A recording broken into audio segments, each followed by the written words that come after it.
নমস্কার। আমি কীর্তিবাসী রামায়ণের আদি কাণ্ড পড়ে আপনাদের শোনাচ্ছি। নারায়ণের চারি অংশে প্রকাশ। আদিকাণ্ড। গোলক ও বৈকুণ্ঠপুরী সবার উপর লক্ষ্মীসহ তথায় আছেন গদাধর। তথায় অদ্ভুত বৃক্ষ দেখিতে সুচারু, যাহা চায় তাহা পায়, নাম কল্পতরু। দিবানিশি সদা চন্দ্র সূর্যের প্রকাশ, তার তলে আছে দিব্য বিচিত্র আবাস। নেতপাট সিংহাসন উপরেতে তুলি, বিরাসনে বসিয়া আছেন বনমালী। মনে মনে প্রভুর হইল অভিলাষ, এক অংশে চারি অংশ হইতে প্রকাশ। শ্রীরাম ভরতার শত্রুঘ্ন লক্ষণ, এক অংশে চারি অংশ হইলা নারায়ণ। লক্ষ্মীমূর্তি সীতাদেবী বসেছেন বামে, স্বর্ণছত্র ধরেছেন লক্ষণ শ্রীরামে। জোড় হাতে স্তব করে পবনতনয়, ভরত শত্রুঘ্ন তারে চামর দুলায়।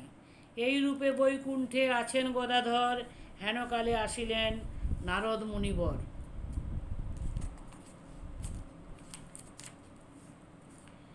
বীণাযন্ত্র হাতে করি হরিগুণ গান, উত্তরিল গিয়ামুনি প্রভু বিদ্যমান। রূপ দেখি বিহ্বল নারদ চান ধীরে, বসন তিতল তার নয়নের নীরে। হেন রূপ কেন ধরিলেন নারায়ণ, ইহা জিজ্ঞাসিব গিয়া যথা পঞ্চানন। ভাবি ভূত বর্তমান শিব ভালো জানে, একথা কইব গিয়া মহেশ্বর স্থানে। এতেক ভাবিয়া যাত্রা করে মুনিবর, উত্তরিল প্রথমেতে ব্রহ্মার গোচর। বিধাতাকে লয়ে যান কৈলাস শিখরে, শিবকে বন্দনী করে করে বন্দিল দুর্গারে। নিরখিয়া দুইজনে তুষ্ট মহেশ্বর, জিজ্ঞাসা করেন তবে তাদের গোচর। কহ ব্রহ্মা কহ হে নারদ তপোধন, দোহে আনন্দিত আজি দেখি কি কারণ। বিরিঞ্চি বলেন শুনো দেব ভোলানাথ, দেখিলাম গোলকে অপূর্ব জগন্নাথ। দেখিতাম পূর্বেতে কেবল নারায়ণ, চারি অংশে দেখিলাম কিসের কারণ। ব্রহ্মবাক্য শুনিয়া কহেন কীর্তিবাস, সেই রূপ ইহাকালে হইবে প্রকাশ।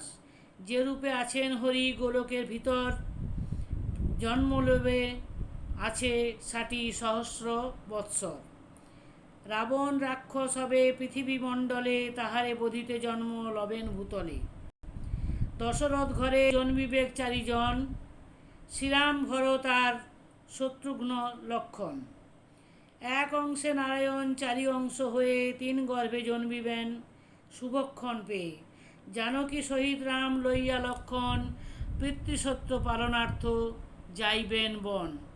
সীতা উদ্ধারিবে রাম মারিয়া রাবণ, লবকুশ নামে হবে সীতার নন্দন। মনুষ্য গো হত্যাদি যত পাপ করে, একবার রাম নামে সর্বপাপে তরে। মহাপাপী হয়ে যদি রাম নাম লয়, সংসার সমুদ্র তরে গোষ্পদের প্রায়। হাসিয়া বলেন ব্রহ্মা শুনো ত্রিলোচন, পৃথিবীতে হেন পাপী আছে কোনজন। ধৈর্যটি বলেন মোর বাক্যে দেহ মন, মধ্যপথে মহাপাপী আছে একজন।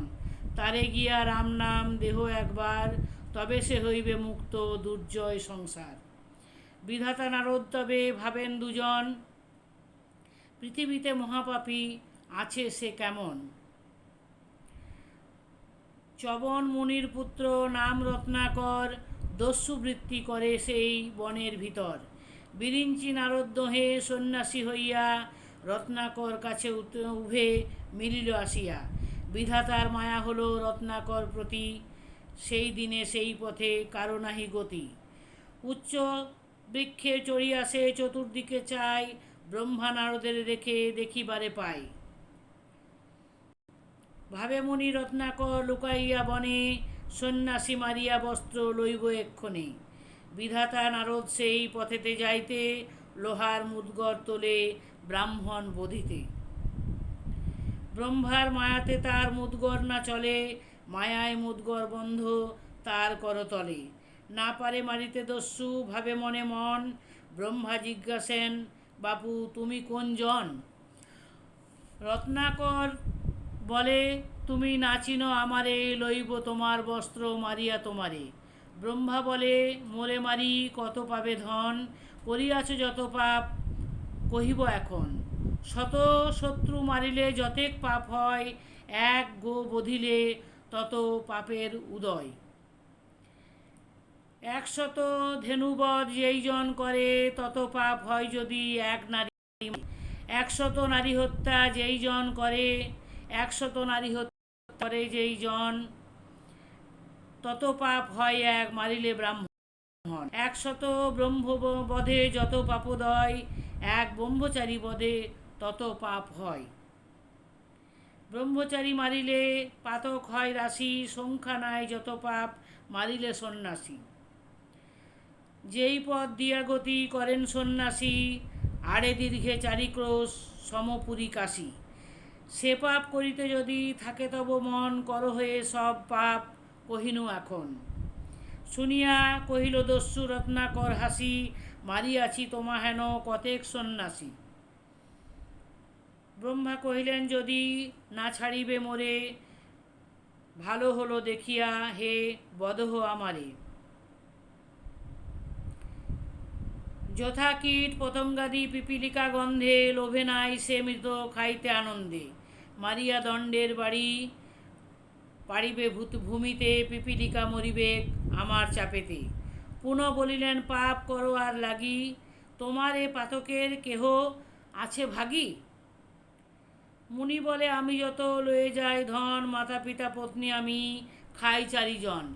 যে বা কিছু বেচে কিনি খাই 4 জনে, আমার পাপের ভাগী সকলে এক্ষণে।